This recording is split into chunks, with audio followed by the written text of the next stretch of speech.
मोहम्मद बिन कासिम जब अरब वापस आया तो उसके हमवतनों ने उसके साथ क्या सलूक किया। राजा दाहिर को शिकस्त देने के बाद मोहम्मद बिन कासिम ने रवाड़ के किले को कैसे फतह किया और मोहम्मद बिन कासिम के वो आखिरी अल्फाज क्या थे। मैं हूं गुलाम अब्बास और आप देख रहे हैं H4 हिस्ट्री में हम आपको तारीख़ सिंध की नाकाबिले फरामोश कहानी की चौथी और आखिरी किस्त में यही सब कुछ दिखा रहे हैं।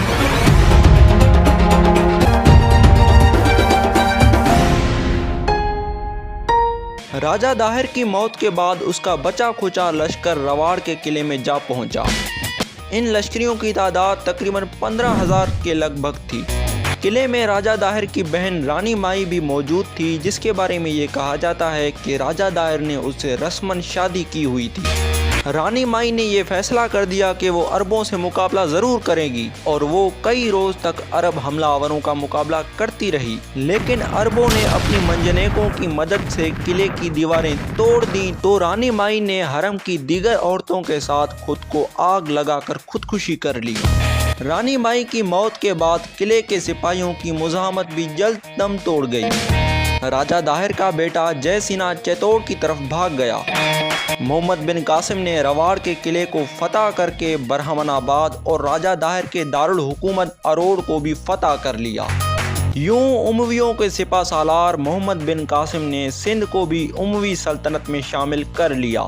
मोहम्मद बिन कासिम सिंध के जिस इलाके पर जाता तो लोग उसके इस्तकबाल के लिए ढोल बजाते हुए और फूलों के हार पहनाते।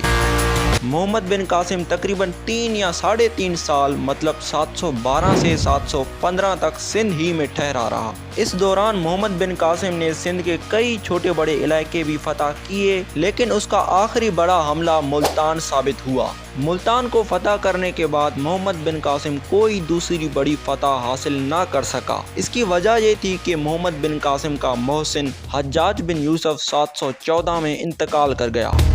इस वाक़े के 1 साल बाद मतलब 715 में उमवी खलीफा वलीद बिन अब्दुल मलिक की भी मौत हो गई। वलीद की मौत के बाद उसका भाई सुलेमान खलीफा बना। सुलेमान अपने भाई वलीद के दौर में बहुत से गवर्नरों और जनरलों से दुश्मनी रखता था और उन्हें सख्त सजाएं देना चाहता था। इन गवर्नरों में एक गवर्नर हज्जाज बिन यूसुफ भी शामिल था, लेकिन जब सुलेमान खलीफा बना तो हज्जाज तो मर चुका था, मगर सुलेमान ने उसके रिश्तेदार मोहम्मद बिन कासिम से बदला लिया। सुलेमान ने खलीफा बनने के बाद यजीद बिन अबी कबशा को सिंध का वाली मुकर्रर किया।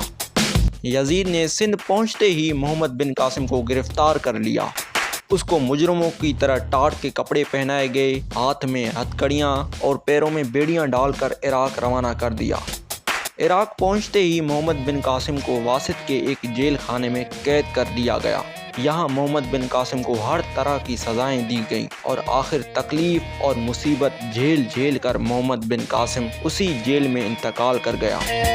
मोहम्मद बिन कासिम की रूह जिस वक़्त परवाज़ कर गई वो 715 का वक्त था।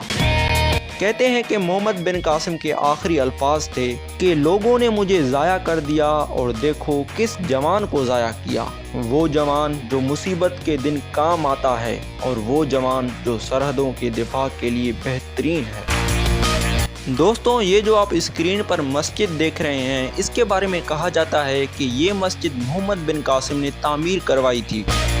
तो दोस्तों, मोहम्मद बिन कासिम ने सिंध कैसे फतह किया, आज ये सीरीज़ यहाँ पर मुकम्मल होती है। अगर आपने ये सीरीज़ शुरू से नहीं देखी तो यहाँ देख लीजिए। दोस्तों, आप हमें कमेंट्स पर बताइएगा कि ये हमारी सीरीज़ आपको कैसे लगी और ये भी बताइएगा कि अगली सीरीज़ आपको किस टॉपिक पर चाहिए, हम ज़रूर बनाएंगे आपके लिए। तो दोस्तों, वीडियो को लाइक कर दें, चैनल को सब्सक्राइब कर दें। मिलते हैं अगली वीडियो में। ओके, अल्लाह हाफिज़।